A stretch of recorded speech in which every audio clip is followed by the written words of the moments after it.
দুর্গাপুর এলাকার মানুষদের জন্য আপনার প্ল্যান কি আছে? দেখুন, দুর্গাপুর, বর্ধমান দুটো একদম আলাদা পার্ট। আর দুটো ভৌগোলিকভাবেও আলাদা। ৩ টে বিধানসভা, হুম। দুর্গাপুরের পূর্ব পশ্চিম, আর এদিকে কলসি বলে একটা আছে। ওটা একদম বিচ্ছিন্ন। আর এদিকে ৪ টে, উত্তর, দক্ষিণ বর্ধমান আর আমাদের ভাতার আর মন্তেশ্বর। এগুলো কৃষি প্রধান এলাকা, সবুজ। ওটা পুরো ইন্ডাস্ট্রি প্রধান। হুম। ভাষাগতভাবে ওখানে হিন্দিভাষী প্রমুখ। এদিকে পুরোপুরি বাঙালি কালচার, গ্রামে গ্রামে শিব মন্দির, গাজন একেবারে চলছে। অন্য জেলাতে এতটা না, আমি গিয়ে দেখি।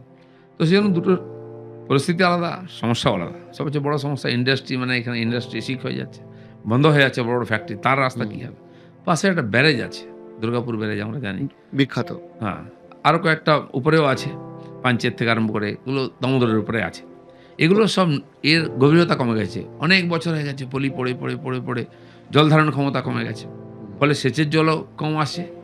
প্লাস ওগুলোকে কেন্দ্র করে হাজার হাজার ফ্ল্যাট, বাড়ি ঘর, বসতি হয়ে গেছে। জলের প্রয়োজন বাড়ছে কিন্তু তার ক্ষমতা কমে যাচ্ছে।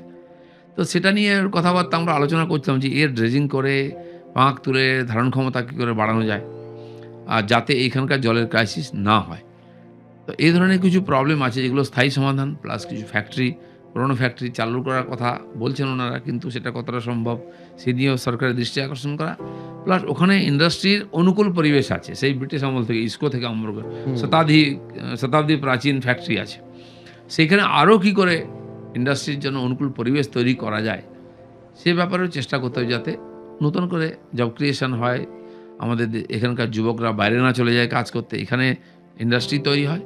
এবং কৃষির কাজ ক্ষেত্রে অনেক জমি পড়ে আছে, একবার বা দুবার চাষ, তৃতীয়বার কী করে চাষ হতে পারে, তার জন্য জল একটা সমস্যা। কালকে চাষিরা বলছিলেন যে আমাদের জল আসা কমে গেছে, তাই গরমে চাষ করতে পারছি না, কারণ ডিবিসি জল দিতে পারছে না, ওই সমস্যা। তো সেটা কি করা যায়, অল্টারনেটিভ কোনো কৃষি করা যায় কিনা, যাতে কম জলেতে চাষ করে। আজকাল অনেক কিছু আছে, বিদেশের ডিমান্ড আছে। টেকনোলজি, হ্যাঁ। হ্যাঁ, এই যে ঔষধীয় যেগুলো গাছ, সেগুলো, বা আজকে আমাদের দেশে এই যে ফল এসেছে না, কমলম বলছে, ড্রাগন ফ্রুটস, ড্রাগন ফ্রুট। কম জলেতে শুকনো জায়গায় ভালো চাষ হয়। আমি নিজেই মেদিনীপুর, খড়গপুরে শুরু করেছি। এই ধরনের ট্রেনিং দিয়ে যাতে আমাদের নূতন যুব সমাজও কৃষির দিকে আকর্ষিত হয়। সরকার যে পলিসিটাও করেছে সেন্ট্রাল গভর্নমেন্ট, সেখানে এগ্রিটেক অর্থাৎ এগ্রিকালচার নিয়ে যে সমস্ত স্টার্টআপ গুলো থাকছে তাদের ট্যাক্সেশন বা এগুলোতে অনেক সুবিধা রীতিমতো দেওয়া প্রজেক্ট হচ্ছে। আর দিচ্ছে ওরা। এই জমি থাকলে তার সঙ্গে কৃষি, পশুপালন, মৎস্যপালন সব একসঙ্গে। তার জন্য একটা অ্যাডভান্স সেগুলো আপনাকে থেকে, টাকা হ্যাঁ, দেবে। সেগুলো তার থেকে একটা, 50% আপনাকে ছাড়, আপনি সফল হলে আবার দেবে রোটেশনে। কিন্তু এই যে প্রথমে যে মাইন্ডসেট তৈরি করতে হবে যে চাষ করে কিছু হয় না, সত্যি তাই।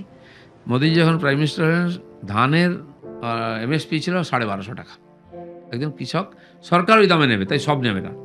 আজকে সেটা 2090 টাকা করেছিলেন মোদিজি, যে যাতে কৃষকদের ক্ষতি না। তার বক্তব্য হচ্ছে যা খরচা হয় তার 1.5 গুণ যেন দাম পায়, তাহলে লাভ হবে, না লাভ হবে না।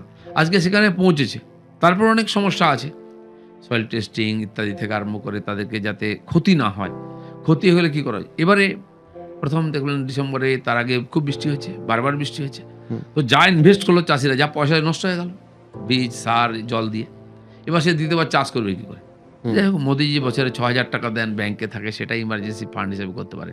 তারপরেও তাকে চাষ করতে চায়, তাকে সরকারের মদত করা উচিত, যাতে আমাদের কী বলে প্রোডাকশনও কম না হয়, আর ওর অভাব না হয়, সেই চাষিকে সুইসাইড করতে না হয়। এই ধরনের ঘটনা সবচেয়ে রিস্ক হচ্ছে কৃষিতে, সবচেয়ে লাভ কম কৃষিতে। হ্যাঁ, ঠিক, পরিশ্রমও বেশি, রিস্কও বেশি, লাভ কম। এই রিস্ক থেকে বার করতে হবে কৃষককে। সেই জন্য অন্যান্য দেশে যে ধরনের ফার্ম তৈরি হয়েছে, আমি মাননীয় রাষ্ট্রপতির সঙ্গে হল্যান্ড গেছিলাম। আচ্ছা, একটু এক্সপেরিয়েন্সটা শুনি আপনার। যেমন দেখতে গেলাম আমি, হ্যাঁ, অন্যান্য অনেক কিছু দেখলাম, বাঙালির বাড়িতে মাছ ভাতও খেলাম। তা আমার খুব কৌতূহল ছিল যে হল্যান্ড এক সময় খেতে পেত না, গরিব দেশ, ছোট দেশ, তারা আজকে কৃষিতে এত উন্নতি করেছে, ইউরোপকে সবজি থেকে ফল ফুল সাপ্লাই করছে। ইনফ্যাক্ট ওরা অনেক জায়গায় রয়েছে যেগুলো সমুদ্র থেকে সমান সমান বা নিচে, হ্যাঁ, সেগুলোকে তৈরি করেছে, চাষ পাওয়ার করছে। কলটল। আমি ফ্লাইট থেকে যখন নামতে যাচ্ছি, চারদিক সবুজ আর সবুজ দেখা যাচ্ছে। শহরের বাইরে যেদিকে যাবেন, বড় বড় রাস্তা সব করেছে। ওখান থেকে এই যে ফুল চাষ হয়, ওখানকার ফুলের বাগান দেখতে চাই লোকে। আমরাও গেলাম। এই ফুল যেটা খুব নাম করা, টিউলিপ। হ্যাঁ। প্রতিদিন একটা বিমান ভর্তি ফুল লন্ডন যায়, আমস্টারডাম থেকে। এবং তারা যে চাষ করেছে, চাষটাকে, ওখানে তো খুব বাজে আবহাওয়া। আমরা গেলাম তখন প্রায় 4 ডিগ্রি টেম্পারেচার, বৃষ্টি হচ্ছে ঝিরঝির করে, এরকম পরিস্থিতি। তো পুরো গ্রিন হাউস যেরকম করে ঘিরে দিয়েছে, উপরটা। হুম। একটা বাগানে রোজ 25,000 লোক টুরিস্ট যায় দেখতে ওটা। আমরা দেখতে মানে যাই। টেকনোলজিটা এই লেভেলে ওরা নিয়েও গেছে। টেকনোলজির সঙ্গে এগ্রিকালচার, তার সঙ্গে বিজনেস কিরকম করেছে, একটা রেস্টুরেন্ট করেছে। সেখানে দিনে 10,000 লোক খেতে পারে। ওর মধ্যেই আছে। টুরিস্ট যাচ্ছে, রেস্টুরেন্ট আছে, টিউলিপ বাগান দেখছে, ফুল সাপ্লাই হচ্ছে।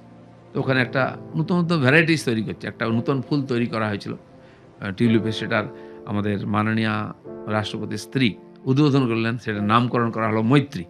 আচ্ছা। স্পেশাল একটা স্পেসিস তৈরি করা হয়েছে তার জন্য। তো এই জায়গায় ওরা পৌঁছলো কী করে? আমি যখন যাচ্ছি ওই বাগানে, তার আগে 2 দিকে ফুলের বাগান দেখা যাচ্ছে শুধু। যেমন আমাদের, আপনি যদি এগিয়ে যান হুগলির থেকে দেখবেন ধানের জমি 2 দিকে সবুজ একদম। হুম। 2 দিকে ফুলের বাগান। আমি গাড়িতে বসে ভিডিও করতে, করতে যাচ্ছিলাম। এখনো আছে আমার কাছে। বিভিন্ন ধরনের ফুল চাষ করেছে। এপ্রিলে গেছিলাম। তো আজ এই জায়গায় পৌঁছেছে কী করে ওরা? আর এর দাম বেশি। আর ওদের ফুলগুলো তাড়াতাড়ি নষ্ট হয় না, শক্ত একটু। আমাদের দেশগুলো একদিনে নষ্ট হয়ে যায়। তো তারা এই ডেভেলপ করে এই জায়গায় পৌঁছে গিয়ে সারা দুনিয়া গায়ে বাজার তৈরি করেছে আজকে। আমার তো ভগবান সব দিয়েছে, জল দিয়েছে, জমি দিয়েছে, উর্বর ভূমি দিয়েছে, অনুকূল আবহাওয়া দিচ্ছে, 6টা ঋতু দিয়েছে। এইটা নিয়ে আমার মনে হয় অনেক আগে ভাবা উচিত ছিল। যাই হোক, নরেন্দ্র মোদী করে দেখিয়েছেন। গুজরাটের মতো শুকনো জায়গার জিডিপির 9% কৃষি থেকে আসছে।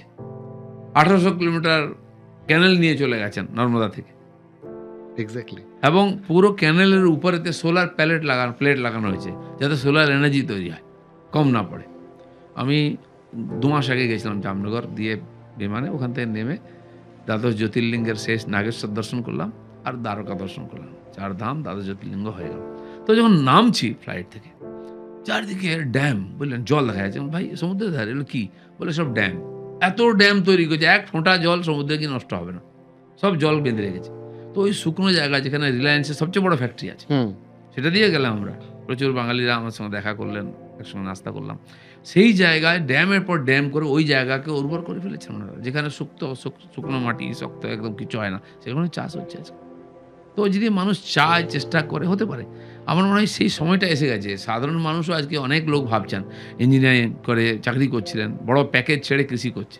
আপনি দেখবেন অনেক, আমি তো ইউটিউবে দেখি, আজকের জেনারেশন যারা আইআইটি থেকে পড়েছে, ভালো ম্যানেজমেন্ট কলেজ থেকে পড়েছে, সে সব ছেড়ে দিয়ে জমি লিজ নিয়েছে, নাহলে নিজের পরিবারের জমিতে চাষ করে তার চেয়ে অনেক বেশি টাকা সে ইনকাম করছে। বা গভর্নমেন্ট যেগুলো উৎসাহ দিচ্ছে যে এগ্রিকালচার নিয়ে টেকনোলজিক্যাল স্টার্টআপ গুলো আসুক সেগুলো। সরকার তো অনেক ঘোষণা করেছে, কিন্তু সেটা ইউজ করা, প্রথমত জানা কি আছে, হুম। লোককে জানানো যে এই আছে। দ্বিতীয় কথা, সেটা পাওয়ার ব্যাপার, ব্যুরোক্রেসিতে অনেক গন্ডগোল হয়। আর এই যে ওটা করে লাভ হতে পারে, 2-4 জন যদি দেখিয়ে দেয় করে, তখন বাকিরাও ওদিকে আসতে আরম্ভ করবে। আমার মনে হয় সেটা ট্রেন্ড শুরু হয়েছে।